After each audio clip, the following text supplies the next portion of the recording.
मित्रांनो, तुम्ही पाहिलंच असेल मी अशा प्रकारे पूजा मांडलेली आहे. तर कसं मांडायचं काय ते मी तुम्हाला पुढच्या ब्लॉगमध्ये नक्की सांगेल. आणि आता साईश्री झोपली आहे, तिला खाऊ घातलं, मग ती झोपली. बघू शकता मस्त शांत झोपली ती, नाहीतर खूप मस्ती करते, मस्ती करून करूनच झोपलेली आहे आज. तर मला काही कुंड्यांमध्ये झाडं लावायची आहेत, पण काय मला टाईमच भेटत नाही आहे. आणि माती मी सगळं बाहेर काढून ठेवलं आहे. तर ते पूर्ण अशी गाठी गाठी झाले होते, तर मी ते पूर्ण काढून सुकवलं आहे माती पहिले. आणि बघते नर्सरीमध्ये जाऊन झाडं 2-3 झाडं आणते आणि झाडं लावते. बघू ब्लॉग काढेलच मी. तर मला गॅलरीची मेकओव्हर वगैरे सगळं करायचं आहे, तर मी तुम्हाला एक एक एक एक करून असं सगळं दाखवत जाईल. तर आज दीप अमावस्या आहे, संध्याकाळी दीप अमावस्या आहे, तर मी ते सुद्धा करणार आहे, त्याची पूजासुद्धा करणार आहे. ती पूजा मी तुम्हाला नक्की दाखवाल या ब्लॉगमध्ये. तर शेवटपर्यंत माझं ब्लॉग बघा. आणि दीप अमावस्या का केली जाते, दिव्यांची सकाळ सकाळी उठून आज दीप अमावस्या पण आहे. तर लहान मुलांना ओवाळायचं असतं, तर कणक्याचे दिवे घ्यायचे असतात. कणक्याचे दिवे 5 किंवा 7 किंवा 11 अशा प्रकारे दिवे घेऊन लहान मुलांना पूजायचं असतं. चांगलं असतं त्यांच्या दीर्घ आयुष्यासाठी, चांगल्या आरोग्यासाठी चांगलं असतं. तर दिव्यांची पूजा करायची. तर अशा प्रकारे तुम्ही करू शकता.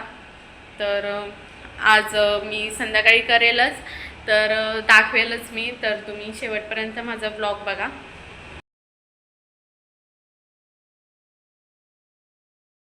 सगळ्यात आधी पीठ मळून घेतलं, त्यानंतर दिवे बनवून घेतले. तर एक चाळण घेतलं आणि चाळणीमध्ये दिवे ठेवले. त्याच्यानंतर गॅसवरती पाणी तापवायला ठेवलं होतं, त्याच्यावर चाळण ठेवून उकडीचे मोदक आपण जसे करतो तशा प्रकारे दिवेसुद्धा उकडून घ्यायचे आहेत वाफेत.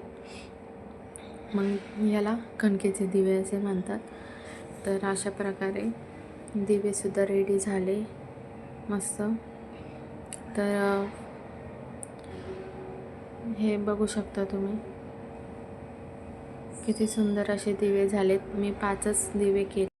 अशा प्रकारे दिवे रेडी झाले. त्यानंतर मी पूजेची तयारी करायला घेतली आहे. मग गुरुवार होता, गुरुवार असल्याने मी 9 गुरुवारचे व्रत करते आहे साईबाबांचे. तर माझा 3रा गुरुवार होता, तर मी सकाळीच साईबाबांची पूजा वगैरे मांडून घेतली होती. मग संध्याकाळी म्हटलं दीपपूजन करावं. तर त्यानंतर पोती आणि आरती करून घ्यावी साईबाबांची.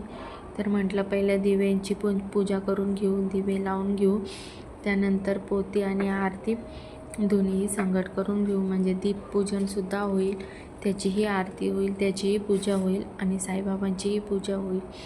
तर अशा प्रकारे मी दीपपूजन केलं. मस्त दिवे लावून घेतले. आणि माझ्याकडं जास्त दिवे नाही आहेत, जेवढे दिवे आहेत त्या सगळे दिवे मी लावून घेतले. अशा प्रकारे मी दिवे लावून घेतले. छान. तर खूप छान वाटलं, प्रसन्न वाटलं मला आजच्या दिवशी दिवे लावून, दिव्यांची पूजा, परत साईबाबांची पूजा. घर मस्त प्रसन्न होतं. मस्त धूप, अगरबत्ती, त्याची आरती, त्याची पूजा व खूप छान वाटतं. घर खूप प्रसन्न, खूप छान वाटतं असं घरात. तर प्रत्येकाने करावे. तर मी दर गुरुवारी असे 9 गुरुवारचे व्रत करते आहे. तर मी पुढच्या गुरुवारी नक्कीच साईबाबांची पूजा देखील दाखवेल. यामध्ये पण व्हिडिओ आहे, पोथी वगैरे वाचते आहे, आरती पण करते आहे.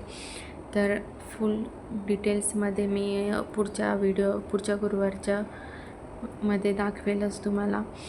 तर खूप छान असं मनात जे काही इच्छा असेल ती साईबाबांना मागायची आणि 9 गुरुवारचे व्रत तुम्हीही करू शकता आणि जे आहे ते मागायचं आणि खरंच पूर्णसुद्धा होतं, फरक पडतो. आणि ते पोथी आहे, ते पोथी वाचायची असती, त्याच्यामध्ये सगळं सांगितलेलं आहे, पूजा कशी करायची, काय करायची, कसं उपवास धरायचा, सगळं त्यामध्ये सांगितलेलं आहे. तशा प्रकारे तुम्ही करू शकता. तर आता अशा प्रकारे मी कणकेचे दिवेसुद्धा लावून घेतलेले आहेत, त्याला हळदी कुंकू लावून घेतलेलं आहे, मस्त त्याचीही पूजा केली. आणि मग लास्टला आपल्या लेकरांची किंवा लहान मुलं असतील आपल्या घरात, त्यांचीही पूजा करायची असते, त्यांनाही ओवाळून घ्यायचं असतं, त्यांच्या दीर्घ आयुष्यासाठी, त्यांच्या चांगल्या आरोग्यासाठी खूप चांगलं असतं. दीप अमावस्या आहे आज, तर आजच्या दिवशी त्याचा मान, दिव्यांचा मान असतो, तर लहान मुलांना पण पूजून घ्यायचं, त्यांच्या चांगल्या आयुष्यासाठी चांगलं असतं. तर आपल्या घरात जर लहान लेकरं असेल तर नक्कीच तुम्ही पण पूजून घ्या, ओवाळून घ्या. तर अशा प्रकारे मी दिव्यांना हळदी कुंकू लावून त्यांची पूजा केली, नमन केले, धूप लावलं, अगरबत्ती लावून घेतलेला आहे, तुम्ही पुढे बघू शकता. आणि